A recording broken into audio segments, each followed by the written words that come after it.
Bonjour à tous, aujourd'hui petit exercice donc sur les fonctions, on va modéliser une situation à l'aide donc des mathématiques. L'exemple est simple, hein. Il y a deux exemples A et B qui se ressemblent beaucoup, ce sont des sujets de devoir, deux versions, d'accord, pour éviter que les élèves évidemment copient un petit peu trop. Donc un musée propose deux tarifs annuels, tarif A, chaque entrée coûte 7 euros, donc chaque fois que vous allez au musée, vous payez 7 euros. Tarif B, vous payez un abonnement à l'année de 40 euros et chaque fois que vous venez, ça ne vous coûte plus que 3 euros. David compte aller 9 fois au musée. Quel abonnement va-t-il choisir? Et ensuite, on modélise à l'aide d'une variable x qui va désigner le nombre de fois où un visiteur a fréquenté le musée. Et en fonction de ce x, eh bien, on va déterminer les expressions des fonctions avec le tarif A et le tarif B. La première question, donc il va 9 fois au musée. Donc avec le tarif A, donc 9, il va payer 9 fois 7. 9 fois l'entrée, 9 fois 7, 63 euros. Tarif B, donc il va payer son abonnement, 40, plus 9 fois 3 euros. 40, 9 fois 3, 27, ce qui me fait 67 euros. Donc bilan, il paye moins avec le tarif A, il doit choisir le tarif A.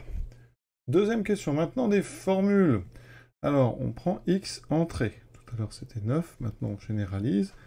Donc, tarif A. Donc, ça, c'était le prix pour 9 entrées. Donc là, eh bien, on pourra appeler ça FA de 9, c'est-à-dire le prix avec le forfait A, le tarif A pour 9 entrées. Donc, pour le tarif A général, on va appeler ça FA de X. Et ça sera donc, alors, on a notre coût de 7 euros par entrée, donc on va pas écrire x fois 7, on va plutôt écrire 7 fois x. Et là, vous connaissez, c'est l'expression de ce qu'on appelle une fonction affine. f de a est une fonction affine, mais particulière, parce que quand x vaut 0, on ne paye pas, c'est une fonction affine linéaire. On dit plus court, une fonction linéaire.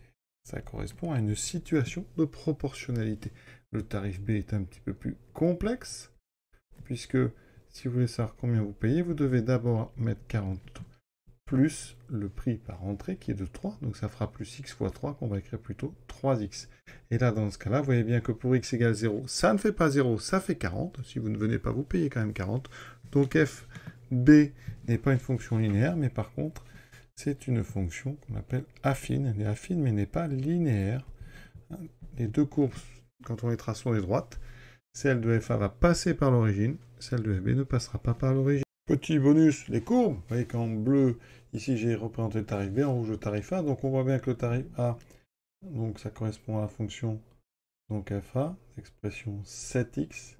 Et pour la bleue, ça correspond à FB de x, qui est donc 40 plus 3x. On voit plein de choses. D'abord, la courbe rouge, c'est ici une demi-droite, mais qui passe par l'origine. F2, enfin, quand on ne va pas au musée ici, on ne paye pas. Et ici, pour l'autre, quand on prend x égale 0, on trouve 40. Donc ça veut dire que vous avez une droite, mais qui ne commence pas sur l'origine. Vous voyez, elle commence plus haut. Et donc, vous voyez que là, quel tarif eh bien, peut être intéressant. On voit que pour des entrées avant cette intersection, donc avant 10 entrées, il vaut mieux prendre le tarif rouge, donc le tarif A. Et dès qu'on prend 10 entrées, les deux sont équivalents. Par contre, dès qu'on dépasse 10, il vaut mieux, vous voyez, être sur la ligne bleue. Donc d'abord le tarif A, et ensuite, une fois qu'on est à 10 entrées, il vaut mieux prendre le tarif B. Voilà. L'exercice B est exactement le même, avec des nombres différents. Alors, on voit ici qu'on a donc maintenant un tarif A à 6 euros par entrée. L'abonnement est un peu moins cher, 30 euros, et là, chaque entrée coûte encore 3. Qu'est-ce qui va se passer? Donc tout d'abord, eh bien, on voit que pour 9 entrées, on fera 9 fois 6, 9 fois 6, 54. Au tarif B, on va donc payer nos 30 euros fixes.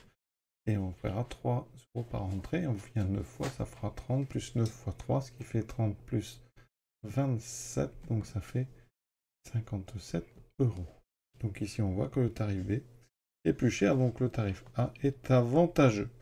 Quand on fait le cas général, donc la modélisation, on a X entrées, alors peut-être au pluriel, on met un S, peut-être j'aurais peut-être dû mettre entre parenthèses. Pour le tarif A, on a dit X entrées à 3 euros chacune, à 6 euros, pardon, 6 euros là, sans abonnement, donc ça fait 6x. C'est encore une fonction linéaire, une courbe sur la trace qui passera par l'origine. Pour le FB de X, on aura donc notre abonnement à 30 € et 3 € par entrée, ça donnera 30 plus 3X. C'est une fonction affine, non linéaire. Regardez les courbes, ici en rouge, celle qui correspond au tarif A. En bleu, le tarif B, donc ça ressemble beaucoup, hein. Pas exactement ici la même pente pour la rouge. Par contre, elle se coupe encore au niveau de X égale 10. D'accord. Donc au départ, oui, il faut encore prendre le tarif A. Quand on est à 10 entrées, les deux sont équivalents. Et après, il faut prendre bien sûr le tarif B. Donc c'est la même chose. Voilà, ces deux exercices sont terminés. Je vous souhaite une bonne fin de journée à tous.